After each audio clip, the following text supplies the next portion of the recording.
বান্দরবানে উৎসবমুখর পরিবেশে পালিত হচ্ছে সাংগ্রাই উৎসব। এর মাধ্যমে পুরাতন বছরকে বিদায় ও নতুন বছর বরণকে উল্লাসে মেতেছেন সবাই। এ বিষয়ে আরো জানাতে সরাসরি যুক্ত হচ্ছেন সহকর্মী আবুল বাশার নয়ন। আমরা যুক্ত হচ্ছি। নয়ন, উৎসবের আমেজ কেমন দেখছেন জানাবেন? জি, সাংগ্রাই উৎসবের আজ প্রথম দিন। বান্দরবানে নানা আনুষ্ঠানিকতার মধ্য দিয়ে সাংগ্রাই উৎসবটি ইতিমধ্যে শুরু হয়ে গেছে। একটু আগে বান্দরবানের ঐতিহাসিক রাজার মাঠ থেকে বর্ণাঢ্য র্যালি শুরু হয়ে এখন এই মুহূর্তে জেলা প্রশাসক কার্যালয় অতিক্রম করছে। এখানে অংশ নিচ্ছেন জেলা প্রশাসক শামীম আরা রিনি। তিনি এই র্যালিটি উদ্বোধন করেছেন। একটু পরেই বয়স্ক পূজার আনুষ্ঠানিকতা রয়েছে। এই র্যালিটি প্রধান সড়ক অতিক্রম করার পর ক্ষুদ্র নৃগোষ্ঠী ইনস্টিটিউটে গিয়ে বয়স্ক পূজায় তারা মিলিত হবেন।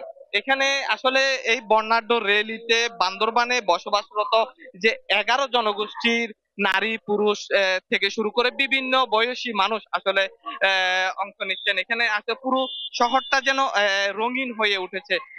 পাহাড়ি জনগোষ্ঠী তাদের যে ঐতিহ্যগত যে পোশাক পরিধেয়, কাপড় চোপড়, হাতে ছাতা এবং বিভিন্ন রং বেরঙের ফেস্টুন ব্যানার দিয়ে তারা অংশ নিচ্ছেন। দেখতে পাচ্ছেন তাদের যে সাংগ্রাই উৎসবের যে উৎসব, সেই উৎসবটি তারা এই র্যালির মাধ্যমে আরো রঙিন করে তুলেছে।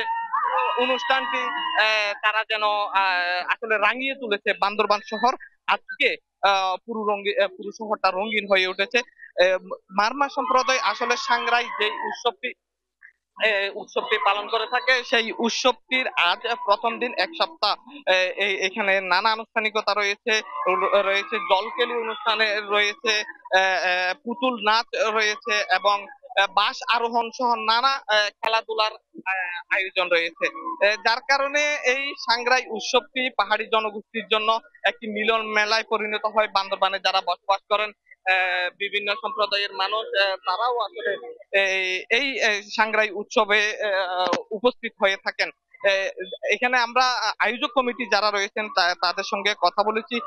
তারা বলেছেন ঐতিহাসিক যে রাজার মাঠ রয়েছে, রাজার মাঠে 3 দিন ব্যাপী যে জলকেলি বা মৈত্রী পানি বর্ষণ অনুষ্ঠানের আয়োজন করে হয়েছে, যেটি ইতিপূর্বে আমরা দেখেছি একদিনের আয়োজন ছিল। এবার আমরা এক সপ্তাহের আয়োজন দেখতে পাচ্ছি। 4 দিনের মেলার আয়োজন করা হয়েছে। অর্থাৎ অন্যান্য বারের তুলনায় এবারের যে সাংগ্রাই উৎসব, সেই সাংগ্রাই উৎসবটি পুরো রঙিন হয়ে উঠেছে।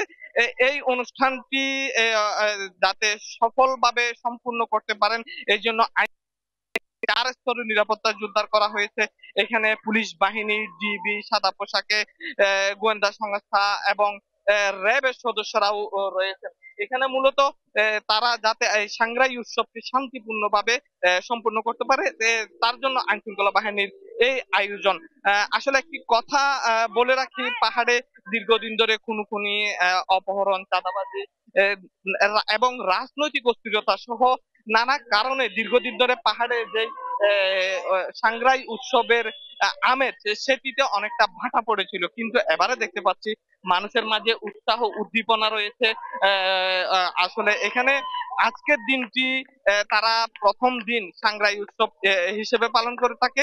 আগামীকাল থেকে আগামী 18 তারিখ পর্যন্ত নানা আনুষ্ঠানিকতা পালন করবে।